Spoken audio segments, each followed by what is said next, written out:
大家好。这两天呢，国家安全部的官方微信发了一篇文章，叫做“一些居心叵测者妄图兴风作浪，警惕看空者、做空者、唱空者、掏空者”。说的主要是金融的部分啊。这篇文章讲呢，金融是国民经济的命脉，是国家核心竞争力的重要组成部分。金融活，经济活，金融稳，经济稳。现代金融不仅是深度融入经济运行的所有的环节而且深刻影响到社会稳定、国家治理、国际竞争的各个领域。金融安全呢，是国家安全的重要组成部分。维护金融安全是关系我国经济社会发展全局的一件带有战略性、根本性的大事中间说了很多后边讲呢，个别国家把金融当成地缘博弈的工具，屡屡玩弄货币霸权，动辄挥舞金融制裁大棒这个当然说的是美国了。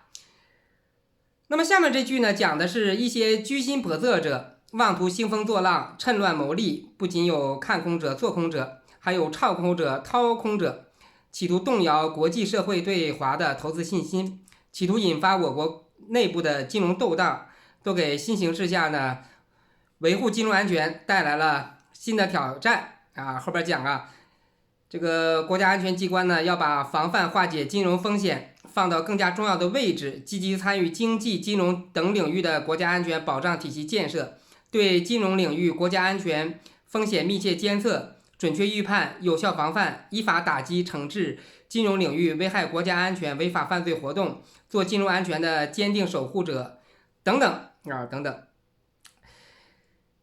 这个问题并不复杂。对吧？我们也知道现在这个看空中国经济的很多不仅仅是中国的经济包括货币，对吧？包括人民币，当然也包括我们的股市、债市等一系列的市场当然债市是由地产债还有城投债等引发的。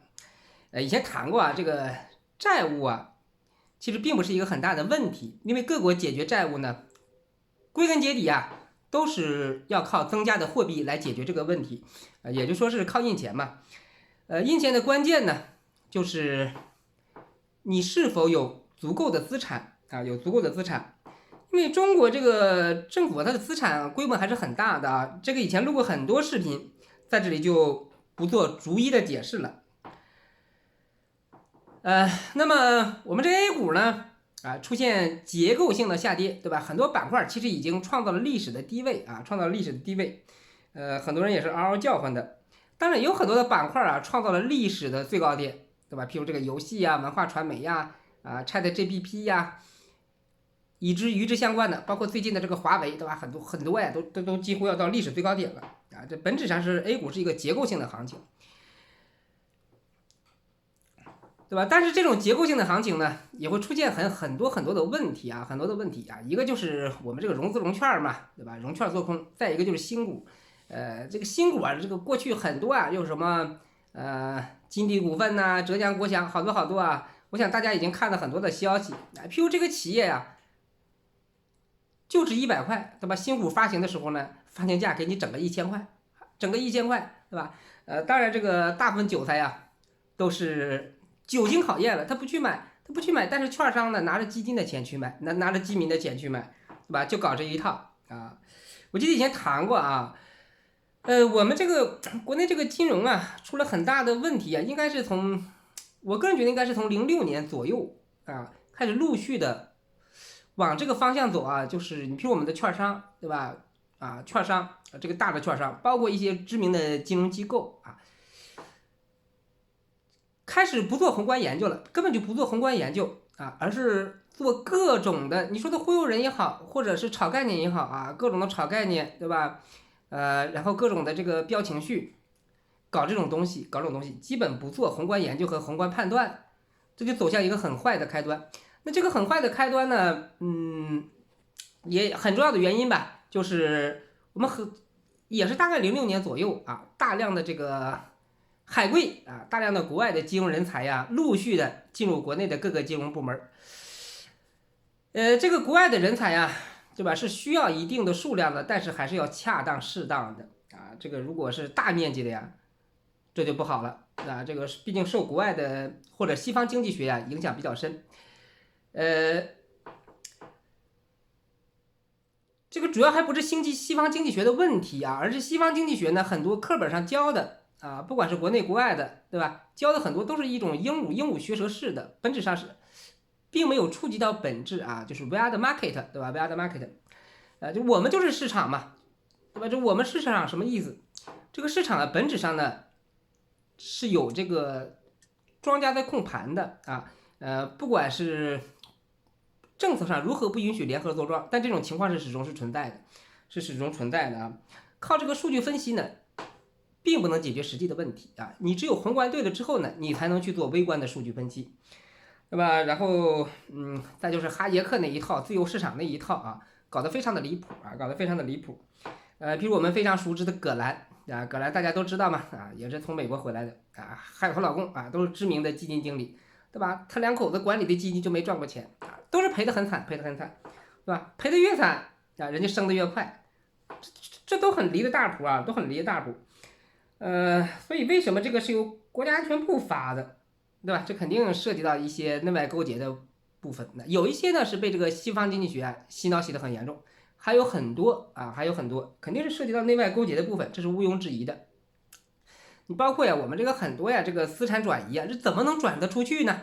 很多讲这个地下钱庄啊，任何非法的渠道一定有合法的渠道给背书的，否则你也转不出去的啊。你比如，假如你要往美国赚钱，对吧？你走地下钱庄，那你怎么和美国的正规银行系统对接？你不和美国的正规银行系统对接，你转过去那个钱。对吧？美国那边这个反洗钱也是比我们还严格的，那也是不可能的，也不可能的，对吧？这里面一定是涉及到很多很多的问题啊，很多的问题。总之吧，就是在万众期待当中啊，在万众期待当中，对吧？他们默默的从工具箱里拿出了刑具其实这个刑具往往是最后一招了在这个刑具之前，其实出了很多的政策。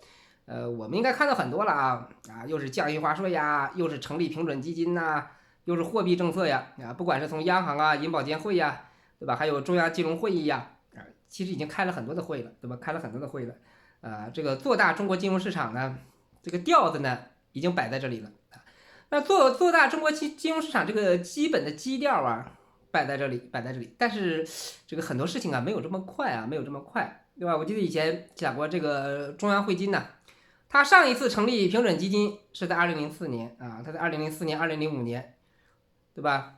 包括2006年一直在往里买的。其实这3年也是上上下下反复震荡07年开始暴涨，他就不买了08年，对吧？几乎在高点上一把全出光了全出光了。所以我们从中央汇金这个操作来看也是一样的底部它就是一个区域，在这个区域里耐心持有等待就可以了，对吧？早晚会来一波大牛市的，应该很快的很多研究这个到底是政策底市场底这都无所谓的，对吧？这个到底是什么底这都不重要这都不重要。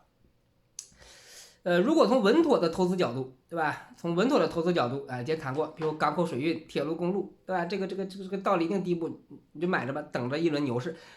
我们所谓的牛市往往是指数牛，指数牛一定是这些东西一定是这些东西包括银行但银行我这个现在的银行我也不好判断，对吧？除了邮储银行我也不好判断但像港口水运公路铁路就这些国企央企这些国企央企，对吧？指数牛一定是他们。其他的很多股它不一定走指数的它不走指数的。如果奔着指数牛的呢，对吧？就是逢低布局就行了。你比如港口这低得很低得很，逢低布局慢慢往里买就行等着一波大牛市最终一把出掉当然银行吧，虽然我看不太懂看不太懂，但是我们看到这个中央汇金呢，这个10万亿的平准基金它主要买的都是银行它主要买的都是银行包括一些 ETF 包括一些 ETF， 对吧？那同样的就像2015年那一波，对吧？那一波当时的证监会主席副主席通通被抓起来了通通被抓起来了。那我想这一波呢，对吧？就像前面说的，从工具箱里默默拿出了刑具，肯定陆续后续是有人要被抓的肯定是要有人被抓的，对吧？但是和那一波不太一样，那一波抓的呢是证监会的，这一波我觉得更多的应该是我们头部的一些券商和基金公司的因为我们从16年一直到今天搞得比较离谱的呀，主要就是这些券商和基金公司的。我举个例子这个黑龙江有一只种植股叫东方集团，对吧？种地的，其实是一个不错的资产公司你要看它的这个筹码就那么6%-7%的筹码，等它来回倒饬愣把这个股价从17块给你倒饬到2块，对吧？尤其是它从17块跌到12块的时候从12块一直到2块这个区间呢，大部分都躺平了，是吧？套牢散户全躺平了，就那么一点点筹码，等它来回倒饬，不停的往下倒饬，对不对？这都是有问题的，同时很多垃圾企业、亏损企业又给你往死了炒，这就造成一种资源的错配。虽然我们如果炒股的话，对吧？那它市场炒啥你就跟着买啥。但是如果我们从宏观的看呢，对吧？就造成一种资源的错配就是优质公司给你使劲往下打，对吧？垃圾公司给你使劲往上拱对这个我们的经济基本面和资源的错配带来很大的影响。同时我们还要结合另一点我们应该看到，对吧？最近我们有很多的文件，其实这个文件从18年开始就陆续在发。就是全面开放外资这个不仅仅是制造业，包括金融市场，对不对？我们现在并没有对外资呢大范围开放这个北向基金上国内买的并不多受的限制很大，大部分也买不了。同时我这个插一嘴我们可以看到这个北向资金比如去年整体亏损是30%，对吧？那你觉得北向资金为什么这么亏损呢？你觉得北向资金是这个来赔钱来的？当然不是，对吧？北向资金是整体其实是在他买的都是这个权重股或者说我们说是指数股，是吧？北向资金这个钱不多呀，也是在那不停的往下倒饬倒饬来倒饬去，就不停的给你往下倒。北向资金这一波，我觉得这2年北向资金做的这些事情本质上并不是为了盈利来的因为我们这个全面金融开放文件早就有，对吧？政策也是一步步落实的北向资金我觉得的主要作用呢，就是把这个优质资产、核心资产这个价格使劲给你往下倒，等着全面开放的时候，你看多便宜但是这个事儿也很离了大谱，对吧？北向资金的钱是很少的钱很少。我们 A 股，你比如今天，对吧？两市成交上万亿，北向资金才多少钱多少钱对吧？才70-80亿，1万对70-80，对不对？然后这70-80亿就影响着指数，这就很离谱这种离谱的背后呢，还是像前面说的。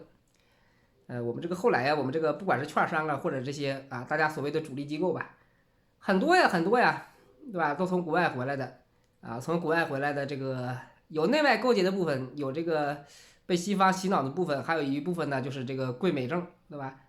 所以自己拿着1万块钱，天天盯着外资那7块钱天天没有一点自己的主心骨对吧？我想这些问题都是要解决的当然还有一些核心的政策其实我们这个如果这个对吧，这个国家队真的要迅速的把它搞起来，其实也是很容易的。你譬如这个股指期货，对吧？给它暂停一下其实很简单当然这个暴涨暴跌也是不行的整体上来看那好，今天的视频就录完了。总之吧，对吧？结论也很简单如果从长期看，这个长期也不用很长，对吧？也就我觉得也就3-2年的事儿你像上一次这个中央汇金平准基金是第一次是2004年的2007、2008年一个大牛市，也就3-5年的事儿，对吧？这就是一个底部区域如果我们看指数的话，这就是一个底部区域底部就是底部，对不对？底部就是底部尤其是对我们的核心资产来说，你像前面说的，对吧？我其实老讲，我是非常看好港口的它的，对吧？它这几年其实都没有实质性的大涨港口这些东西其实包括铁路、公路包括石油就这些国企央企，对吧？指数牛基本都是他们你像我平时愿买一些小盘股，这些小盘股基本很多都不跟着指数走，除非指数跌破3000暴跌的时候，受情绪的影响也跟着瞎否则的话小盘股基本不跟着指数走的因为盘子很小嘛，对吧？盘子很小。那好了，今天的视频就录完了，喜欢的请订阅一下。